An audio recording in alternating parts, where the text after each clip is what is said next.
Iran ने Khorramshahr 4 missile का प्रदर्शन कर दिया है और तेहरान के रेवोल्यूशन स्क्वायर पर यह प्रदर्शन किया गया है। आपको बताया कि तेहरान के रेवोल्यूशन स्क्वायर पर खुर्रमशहर 4 मिसाइल का प्रदर्शन कर दिया गया है। 2000 किलोमीटर तक ये मारक क्षमता रखती है और मिसाइल ने इजराइल में भारी तबाही मचाई थी।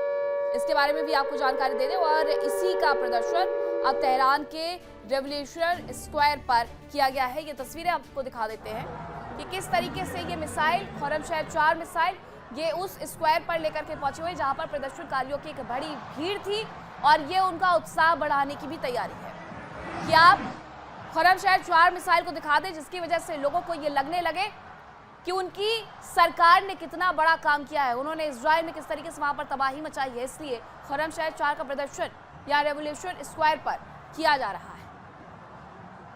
अब ये अपने लोगों के बीच में एक भरोसा गेन करने वाली बात भी है, जहां लोगों को ये बताने का प्रयास किया जा रहा है, समझाने का प्रयास किया जा रहा है कि हमारे पास मिसाइलों का जखीरा भरा पड़ा है और जरूरत पड़ी तो ऐसी और मिसाइलें हम निकालेंगे जो कि हम सीधे इजराइल की तरफ दागेंगे, जिससे इजराइल में एक बार फिर से भारी तबाही आई। और इस मिसाइल ने इजराइल में बेहद भारी तबाही मचाई थी। 2000 किलोमीटर की ये मारक क्षमता रखती है। खुर्रमशहर 4 मिसाइल को लेकर के पहले से ही इजराइल डरा हुआ था, क्योंकि उसका कहना था कि ये इतनी लंबी दूरी के बैलिस्टिक मिसाइल्स बनाना शुरू कर दिए हैं जिसकी वजह से सिर्फ और सिर्फ इजराइल को नुकसान पहुंचेगा और इजराइल को नुकसान पहुंचा भी है। इसीलिए तेहरान के रेवोल्यूशन स्क्वायर पर प्रदर्शन करके इस मिसाइल को दिखाया गया लोगों को कि ये वही मिसाइल है जिसने हमारे दुश्मन के घर में जाकर के सब कुछ वहां पर तहस नहस कर दिया है। इसलिए इसकी तस्वीर बाहर आई, इसे उस स्क्वायर पर लेकर के गए और आपको याद भी होगा कि ईरान के भीतर बड़े बड़े प्रदर्शन चल रहे हैं और ये प्रदर्शन दरअसल सरकार के समर्थन और आईआरजीसी के समर्थन में है और अमेरिका और इजराइल के विरोध में है। ईरान ने एक बार फिर से अपनी मिसाइल पावर दिखाना शुरू कर दिया है। अंडरग्राउंड टनल में मिसाइलों का वो प्रदर्शन करते हुए नजर आ रहा है। उसके पहले भी उसकी तरफ से तमाम वीडियोस जारी किए गए थे। एक बार फिर से उसकी तरफ से अंडरग्राउंड टनल में मिसाइलों का जखीरा प्रदर्शित किया गया है, वीडियो दिखाया गया है और अमेरिका को चेतावनी दी गई है कि पहले से ज्यादा बड़े पलटवार किए जाएंगे, क्योंकि अमेरिका ये कह रहा है। अमेरिका की तरफ से दरअसल एक वीडियो जारी किया गया जिसमें ये बताया गया उड़ान भरते हुए फाइटर जेट्स के माध्यम से कि सैन्य तैयारियां पूरी कर ली गई है। तो ऐसे में उन्होंने भी अपनी मिसाइल सिटी का एक वीडियो जारी कर दिया है और इस मिसाइल सिटी के वीडियो के माध्यम से वो भी ये कहने की कोशिश कर रहे हैं कि हमारी भी पूरी तैयारी है, अमेरिका पर हम पहले से ज्यादा बड़े पलटवार के लिए पूरी तरीके से तैयार है। ये मिसाइल सिटी का उनका वीडियो सामने आया है और मिसाइल सिटी का वीडियो हालांकि उन्होंने इस युद्ध के दौरान कई बार दिखाया है, एक बार फिर से उन्होंने इसे साझा कर दिया है और ये इसीलिए साझा किया गया क्योंकि अमेरिका की तरफ से फाइटर जेट्स उड़ान भरते हुए एक वीडियो साझा किया गया जिसमें यह बताया गया कि उनकी सेना, उनका सैन्य बेड़ा पूरी तरीके से तैयार है। तो वो जो प्रेशर बनाने की कोशिश ईरान के ऊपर कर रहे हैं, ईरान भी उसी तरीके से उन पर पलटवार करते हुए नजर आ रहा है। ईरान पहले ही कह चुका है कि अगर कोई देश हार गया है तो उसका मतलब ये नहीं हम उसकी शर्तें मानेंगे, और उसी के जवाब में वो ये कह रहा है कि अगर हमें इस तरीके के फाइटर जेट्स दिखा करके डराने का प्रयास कर रहे हो तो हम हारने वाले नहीं हैं। और अमेरिकी मीडिया रिपोर्ट खुद ये दावा कर रही है कि अभी भी उनकी मिसाइल पावर 70% तक बची हुई है, यानी चाह करके भी ईरान को ना तो इजराइल घुटनों पर ला पा रहा है और ना ही अमेरिका घुटनों पर ला पा रहा है। और अमेरिका के हाल अब ऐसे हो गए हैं कि अमेरिका इस जंग से बाहर आने के लिए फड़फड़ा रहा है। डोनाल्ड ट्रंप अमेरिकी राष्ट्रपति की तरफ से कल तक ये बयान दिया जा रहा था कि सीज फायर बढ़ाने का कोई मतलब ही नहीं है, और आज सीज फायर अनिश्चित काल के लिए उनकी तरफ से बढ़ा दिया गया है। उसके पीछे की वजह यह कि इस्लामाबाद टॉक जो कि होनी थी आज, जो आज के लिए प्रस्तावित थी, वो दरअसल पूरी नहीं हो पाई है क्योंकि ईरान की तरफ से डेलीगेशन ने जाने से इनकार कर दिया। हालांकि अमेरिकी डेलीगेशन रवाना होने के लिए तैयार था, लेकिन उन्हें बीच रास्ते से वापस बुलाया गया। तो ये दो खबरें हैं कि ईरान अपनी शक्ति का प्रदर्शन अपने लोगों के सामने करते हुए भी नजर आ रहा है कि अगर ईरान के लोगों के मंसूबे थोड़े से भी टूटे तो उन्हें यह बताया जा सके कि ईरान के पास अभी बहुत सारे हथियार हैं जिससे इजराइल से लेकर के अमेरिका तक को वो सबक सिखा सकते हैं। ये दशकों पुरानी तैयारी है जो अब उसके काम में आ रही है और 2025 में जून में जो 12 दिन का हमला हुआ था उसके बाद इन्होंने अपनी तैयारियों में और ज्यादा इजाफा कर दिया था, क्योंकि इन्हें पता था कि एक ना एक दिन वो आएगा जब फुल स्केल वॉर होगी। और ये वही फुल स्केल वॉर वाली तैयारियां थी जो अमेरिका और इजराइल की तरफ से की गई, जिसका मुंहतोड़ जवाब ईरान ने लगातार दिया है। दूसरी तरफ उसके प्रॉक्सी संगठन उसकी वास्तविक ताकत बने हुए हैं और इन्हीं की वजह से ईरान और उसके पड़ोसी देशों के रिश्ते भी तनावपूर्ण हो गए। अब इस तनाव के और बढ़ने की आशंका भी जताई जा रही है, लेकिन क्यों यह आशंका जताई जा रही है, देखिए इस रिपोर्ट।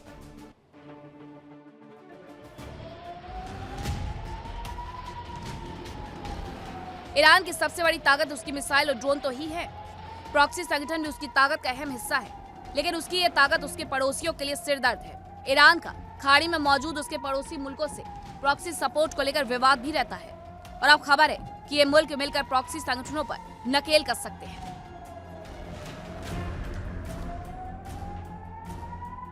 ईरान के IRGC का समर्थन हमास, हिजबुल्लाह, हूती और कताई जैसे संगठनों के साथ है। ये संगठन न केवल अपने देश में व्यवस्थाओं को प्रभावित करते हैं, बल्कि दूसरे देशों और समुद्री रास्तों के लिए भी मुश्किलें खड़ी कर सकते हैं।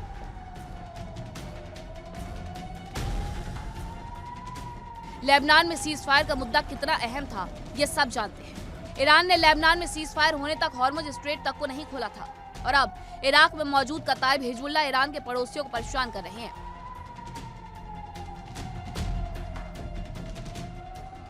बताया जा रहा है कि सऊदी अरब के लिए एक नया खतरा सामने आया है।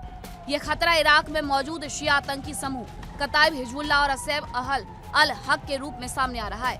रिपोर्ट्स के अनुसार इन संगठनों ने बीते करीब 5 हफ्तों में सऊदी अरब पर लगभग 1000 ड्रोन से हमले किए और इनमें से करीब आधे हमले इराक की जमीन से किए गए।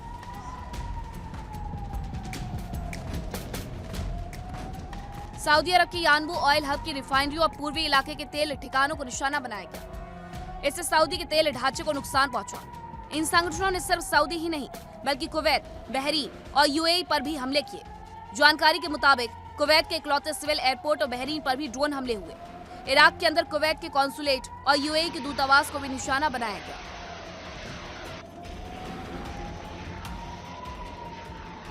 एक्सपर्ट्स का कहना है कि खाड़ी देश अब सीधे ईरान पर हमला करने के बजाय इराक में इन आतंकी संगठनों को निशाना बना सकते हैं। सऊदी अरब इराक में चेतावनी के तौर पर छोटे हमले कर सकता है, वहीं कुवैत और बहरीन भी अमेरिका को अपने इलाके से हमला करने की इजाजत दे सकते हैं। इन हमलों से इराक और खाड़ी देशों के रिश्तों में तनाव बढ़ गया है। कई बार ये आतंकी संगठन इराक की सरकार से भी ज्यादा ताकतवर नजर आते हैं।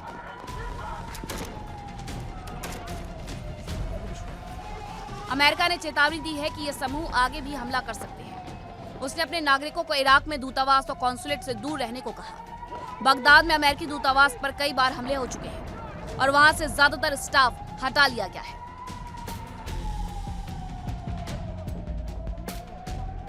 ये आतंकी संगठन ईरान की रणनीति का हिस्सा माने जाते हैं। ईरान ने खुद भी अपने दुश्मनों पर ड्रोन और मिसाइल हमले किए। इसके अलावा लेबनान का हिजबुल्लाह और इराक में मौजूद प्रॉक्सी समूह मिलकर हमले कर रहा है, जिससे ईरान की ताकत और बढ़ जाती है। इन्हें ईरान की ओर से हथियार और फंड मिलता है।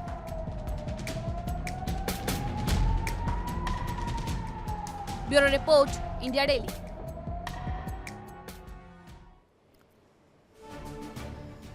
अब आइए आपको बताते हैं ईरान के प्रॉक्सी संगठनों के बारे में जो अब मुल्कों की मुसीबत बन चुके हैं। अब कौन कौन से वो मुल्क हैं जिनकी मुसीबत बने हैं और वो कौन कौन से संगठन हैं जो कि मुसीबतें खड़ी कर रहे हैं। तो इराक में सबसे पहले आपको बताते हैं कि इराक में कताइब हिजबुल्लाह, असैब अहमल अल हक को ईरान का समर्थन देता है। ईरान ये माना जाता है आतंकी संगठनों ने खाड़ी देशों पर कई सारे ड्रोन अटैक किए हैं। सऊदी अरब के यानबू ऑयल हब पर इनकी तरफ से अटैक किया गया। इसके अलावा पूर्वी इलाके में मौजूद तेल ठिकानों पर भी इनकी तरफ से हमले किए गए, जिसमें बहरीन, कुवैत, UAE पर हमले शामिल हैं। इराक में कुवैत के कॉन्सुलेट और UAE के दूतावास पर भी बड़ा हमला किया गया था। तो ये अब मुसीबतें बढ़ा रहे हैं।